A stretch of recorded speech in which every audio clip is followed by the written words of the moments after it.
Welcome back to Season 3 of CougZone. I am Alfonso Valdivia. And I'm Jerica DeQuisto. Today we'll be recapping Washington State football's heartbreaking loss to the Oregon Ducks and the Pac-12 statement released after the game. WSU basketball and volleyball are experiencing injuries among their players. We have soccer and swimming previews as well as the Title IX Hall of Fame induction information and more coming up. On CougZone.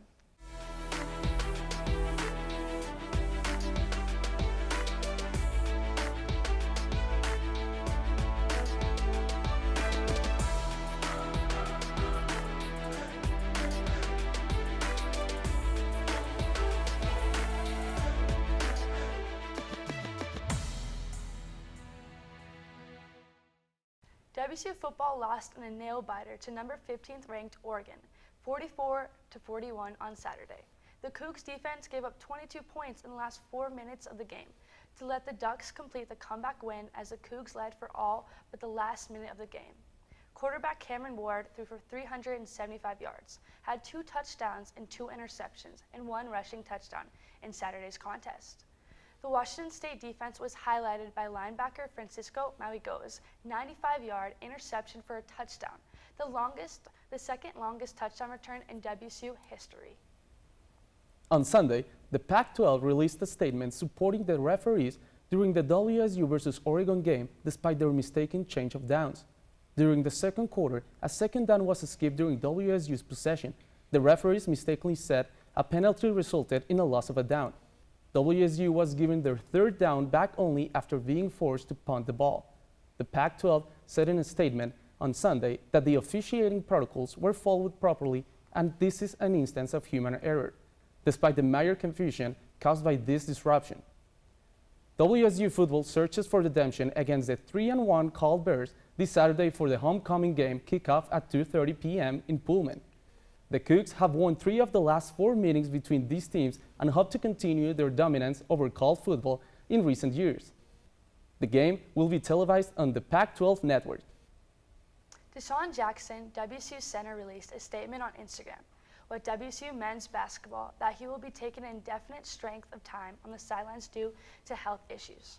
Our WSN correspondent Damien Alvarado is outside Beasley Coliseum with more information. Thanks, Jerica. And yes, Dishon Jackson took to Twitter last night in a linked post with the Washington State men's basketball team as well as his own Instagram and Twitter page. He had said in that he will be out for an indefinite amount of time. Thank you to the Pullman community for reaching out and giving me all the support that I need. And I want to thank everybody in Pullman for just being there for me. I will be back, and I will be better than ever. Go Cougs. He wanted to let everyone know that he'll be back in due time, but for now, Washington State will be without their starting center, Dishon Jackson. Damien Alvarado, WSN. Thanks, Damien. The women's soccer team started off rocky, losing their first game of the season to Michigan 2-1, and tying their second game to Portland in a shutout game. However, the team has made a comeback, winning their last 7 games in a row, leading to a 7-1-1 record. WSU plays Colorado on Thursday at 7 p.m. WSN correspondent Luke Westfall is at Lower Soccer Field where he just spoke to the coach Schellenberg about the upcoming game. Luke? Thanks, Jerica. I had a chance to speak with the head coach of the women's soccer team, Todd Schulenberger, and he mentioned that the team is working every single day to get better and prepare for this upcoming matchup versus Colorado. He also mentioned that despite being on a 7-game winning streak and coming into this game at 7-1-1, the team is not letting themselves get comfortable because Colorado is a very good team and is coming in extremely hungry.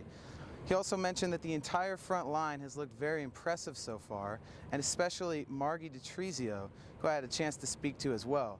She mentioned that she and her entire team are extremely excited for the upcoming challenge and that she is confident in herself and in her entire team as they go into this game versus Colorado on Thursday. Luke Westfall, WSN. Thanks, Luke. WSU volleyball had some rather unfortunate injuries in these last couple of matches. Transfer Shea Robright had a season-ending knee injury that occurred during the first away tournament at BYU. There are reports that Jasmine Martin, who spent most of last season injured, was re-injured in the Minnesota tournament. Both Robright and Martin were starters that had a major impact on the Cougs in the first preseason matches. The Coug will take on their last 2 matches on the road this weekend before coming back to Pullman to take on Oregon. WSU Swim has a brand new team. WSN correspondent Brinkley Hill spent a day with the team in anticipation for this season. One of our goals is to be the loudest on deck at whatever meet we're at, so making sure that we're out cheering anyone else. Swim captain Jules Springer said the team has a lot to accomplish this season. Half the team are freshmen, but co-captain and only other senior on the team, Michaela Curtin, said the new girls bring in energy and enthusiasm missing from previous seasons. It just makes me so much more excited. Excited to get back in the pool, get back to racing. Grab your caps and goggles. Cougs, the WSU swim team, dives back into the pool October 15th versus Cal. The ambitious team is trying to get as many girls on WSU's top 10 times in their events, as well as All-American academics. Hungarian freshman Dorothy Hathazi has high hopes for her first season as well. We want to beat this year Berkeley, so it will be awesome if we will be able to achieve this goal. The team has been working hard for months to make a big splash this season. And we have a lot of things that we're looking forward to, and I think that this season's going to be the one to watch out for. Women's sports are in full swing right now as WSU inducted a full female class into their Athlete Hall of Fame, including 6 individual athletes, 2 coaches, and 1 team. This event concluded the year-long Power of 9 campaign celebrating the 50th anniversary of Title IX. The single athletes inducted included Ika Vurduli, a WSU tennis player in 2005 till 2008. She was the first WSU player to have 3 straight 20-win seasons and was a 2008 Pac-12 medal winner. LaJoda Harris played volleyball from 1999 to 2002 and was a 4-year letter winner. She finished her career with a school record of 143 aces. She was a part of the 3-time NCAA championship tournament teams, including an Elite 8 team in 2002. Kirsten Dahlstrom helped WSU win back-to-back NCAA tournaments in 2008 and 2009 for the first time in WSU history. She was a first-round draft pick in 2010 and played professionally for 10 seasons. Anastasia Cristina golfed at WSU from 2003 to 2006. She claimed 3 individual tournament titles and helped WSU earn 6 team titles. As well, track and field athlete Celestine Nadrine, who still holds WSU women's record for the 400, 800 meter races. In addition to her multiple Pac-12 titles, she represented Ivory Coast in the 1994 and 1988 Olympics. Georgette Reed started as a WSU swimmer until season-ending career injuries forced her to move to track and field, where she was crowned 2-time All-American in shot put and still holds WSU's school record. She is a 17-time Canadian shot put national champion, and her father happens to be in WSU's Hall of Fame as well for football.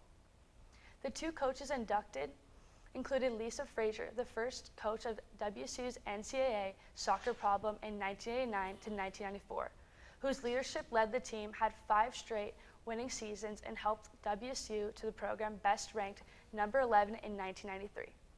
As well as Tammy Crawford, has a WSU rowing coach from 1990 till 2002. She had 2 boat claims national championship titles and 5 team claims Pac-12 championships.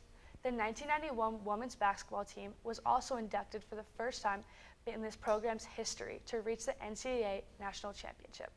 They posted an 18 and 11 overall record and had 4 players average in double figures for points by game, led by senior center Christine Metzen, 14.5 average. Sending it to Olivia now for the weekly Cougs Outlook. What's up, Cougs? I'm Olivia Mayo, and we have a busy week in WSU sports. First up this week is women's soccer. They will be playing at home Thursday the 29th versus University of Colorado at 7 p.m. and Sunday versus University of Utah at 12 p.m. We will see you all there. Next is women's volleyball, having 2 away games this week. Friday the 30th in Berkeley at 7 p.m. Then the team heads to Stanford to take on the Cardinal, playing Sunday the 2nd at 12 p.m. Having our 3rd home game in a row, the Cougar football team will take on the Cal Bears at 2:30 p.m. Saturday. The stands better be packed. Finally, a big week in Colorado for Cougar golf. The women's team will be at the Golf Week Red Sky Classic from September 26th to the 28th. The men's team will also be down in Colorado, where they will be playing in the Mark Simpson Invitational on October 3rd and 4th. That's all for your Coug Outlook. Back to the desk with Jerica and Alfonso. Thanks, Olivia. That's your sports updates from this week. Follow Cable 8 on YouTube for weekly updates of CougZone. Follow us on Instagram at Wausau Sports Network and on Twitter at Wausau Sports Net for live games updates and WSU content. Thanks for watching. And we will see you back here next week on CougZone. CougZone.